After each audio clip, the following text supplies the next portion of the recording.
So Holy Prophet ﷺ prepared a full group of people who were named Ashabu Suffah. Ashabu Suffah.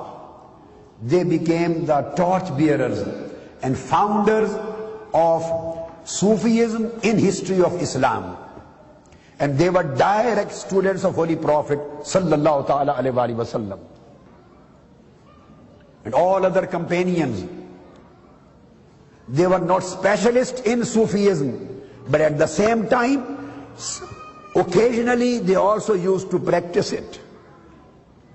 So these both groups were prepared by Holy Prophet. This was a speciality, as some of them became the people of war, some of them became people of knowledge, some of them became people of law and jurisprudence, some of the companions became people of tafsir, exegesis of Quran, some of them were very famous in act of charity, supporting financially the whole of Ummah. So in the time of the Holy Prophet ﷺ, these specialities had already started. Same was in the time of Tabi'een, followers. And the same carried on in the time of Atba'ut Tabi'een, the successors of followers. So at that time, Quran mentioned 4 particular duties of Holy Prophet sallallahu alaihi wasallam. Quran says, "Yatlu alaykum ayatina, wa yuzakkikum, wa yuallimukumul kitab, wal hikmah, wa yuallimukum ma lam takunu ta'lamun." When companions used to sit in the company of Holy Prophet sallallahu alaihi wasallam, he used to recite the verses of Holy Quran on them. So some of the companions became specialists of reciting verses of Holy Quran, specialists in recitation of Holy Quran. So those who specialized in recitation of Holy Quran, they became Huffaz and Qurra. Through them, Quran, the book of Almighty Allah, was saved, protected and secure, and it was conveyed from generations to generations. Then there were some of them, Quran says, "Yatlu alaykum ayatina wa yuzakkikum." We come to the third thing. Then said, "Wa yuallimukumul kitaba wal hikmah." I will take the second matter later.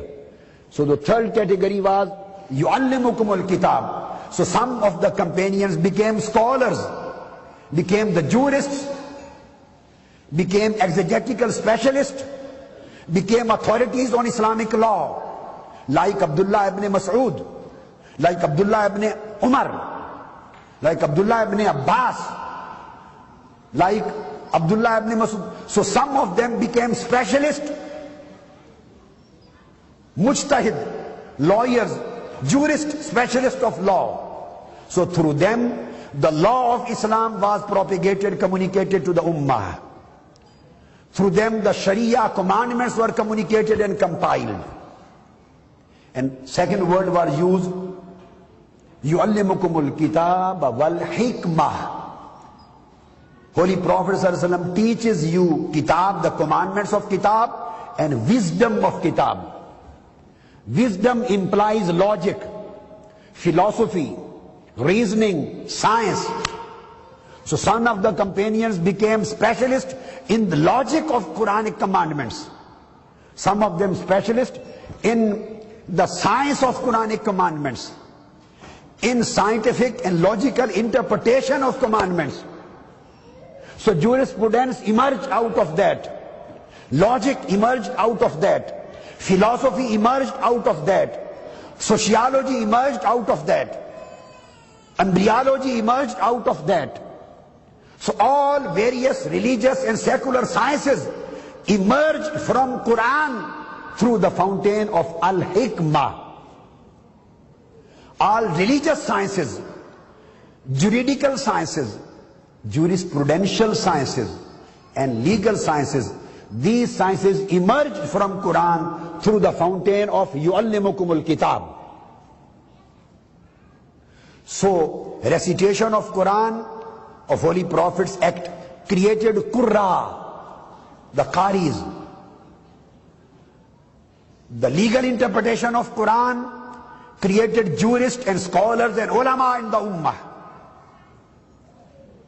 And wisdom, hikmah, created the philosophers and scientists and interpreters and intellectuals for the ummah, so that Islam, the deen of Islam, may be interpreted and reinterpreted and presented and reinterpreted and presented in a logical way, in a scientific way, in a methodological way, in a jurisprudential way, according to the times of various ummah.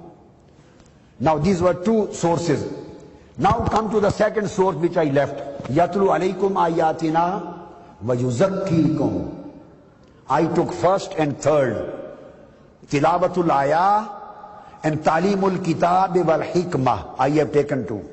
Now we come to the second thing. Quran says that this is again the duty of Holy Prophet sallallahu alaihi wasallam. What? Yuzakkikum. He purifies your inner selves. He purifies your inner selves.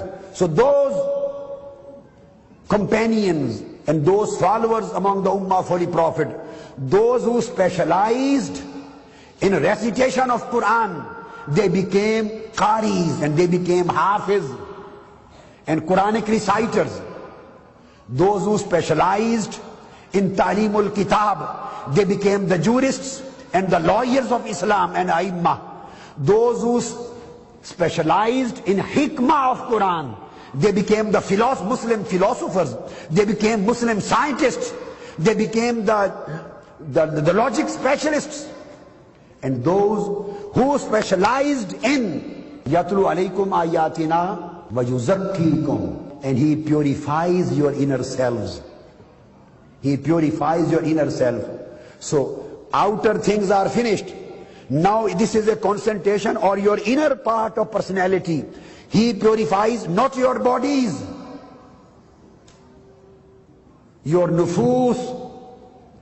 Qad aflaha man zakkaha. He is the successful person who has purified his soul. So now he purifies the souls. He takes bad likings, wishes, lusts, greeds out of your soul. He purifies your inner self from the inner existence of sins. And he puts Allah's love in your soul and in your spirit. And he puts the nearness of Almighty Allah. He gives the taste of nearness of Almighty Allah to your soul and heart. So this act of purification of self, tazkiyah, qad aflaha man zakkaha wa qad khaba man dassaha. The one who has purified his inner self, he is really successful person. And the one who couldn't purify it, he may be a scholar, he may be a exegesis specialist of Quran, he may be a jurist, he may be a speaker, he may be a preacher, he may be anything. But if his batin, his soul is not purified, he is not on a right track. He is not saved. He is not successful. So that's why the second prophetic obligation was mentioned, yuzakkikum tazkiyatun nufus. So those who carried out among the companions of Holy Prophet, among their followers, among their successors, among the ummah, those who carried out the function of self-purification because of tazkiyah and safa. Self-purification means safa'ul qalb, purification of heart, purification of soul. So because of this safa, the word tasawwuf came into existence. And those who became specialists of purification of heart and soul, they were known as Sufis. Those who became specialists in Quranic recitation, they were known as Qaris, Qurra. Those who became specialists in Quranic interpretation and Hadithic interpretation, they were known as jurists and ulama and fuqaha. Those who became specialists of hikmah, they were known as philosophers and hukama. And those who became specialists in inner purification of heart and soul, they were known as Sufiya. So it means in the same way as the ulama are successors of Holy Prophet, through the channel of yu'allimukumul kitab, as the hukama, the philosophers, the scientists are the followers of Holy Prophet, through the channel of al-hikmah, as the hufaz and Quranic reciters are the followers and servants of Holy Prophet, through the channel of yatlu alaykumul kitab, tilawatul ayat. In the same way, the Sufis, the saints, the awliya and Sufiyat, they are true followers of Holy Prophet through the fountains of Tazkiyatun Nufus. And the fifth, yu'allimukum ma lam takunu ta'lamun. When their inner selves become purified, then Almighty Allah reveals His secrets unto them. Their secrets are unveiled. Then they start knowing the hidden secrets. And from Sufi, they become Arif. So Ashabu Sufa, this was the group of Sufiya, the Sufis among the companions of Holy Prophet sallallahu alaihi wasallam. Ashabu Sufa. And the same people, these were in the time of companions, in the time of their followers, Tabi'een. Imam Hasan Basri, a great Tabi'i, says that I met a Sufi, and you can find in every authentic book. Imam Hasan al-Basri, the great Tabi'i, who was born in the days of Sayyidina Umar, radiyallahu ta'ala anhu, 20 Hijri he was born. He says, I met a Sufi performing tawaf around the Kaaba. Imam Hasan Basri says, Ra'aytu Sufiyan yatufu bil Kaaba. He was performing tawaf of Kaaba. I saw him, I wanted to help him financially. I wanted to give him something. I took some dinars and tried to put in his hands. And he didn't accept. He said, Allah is sufficient for us. So those who have made Allah sufficient in their life, they are Sufis. And Sufis are from Safa of Qalb, purification of heart, purification of soul, purification of inner self. The last thing, a beautiful example, for example, the law and jurisprudence of Islam requires you to perform your wudu, to stand facing towards Kaaba and pray according to the commandments of Sharia. You have done everything, so according to Sharia, according to Islamic law, your prayer, your salat is complete. So I want to explain what is the link between the Sufism and the Sharia or the fiqh. Fiqh says, Islamic law and jurisprudence says, your prayer, your salat is kamil. Tasawwuf, Sufism says, not yet. Not yet. Now you ask, why my prayer is not yet complete and perfect? Sufism says that you are facing towards Kaaba, but your heart was not facing towards Allah.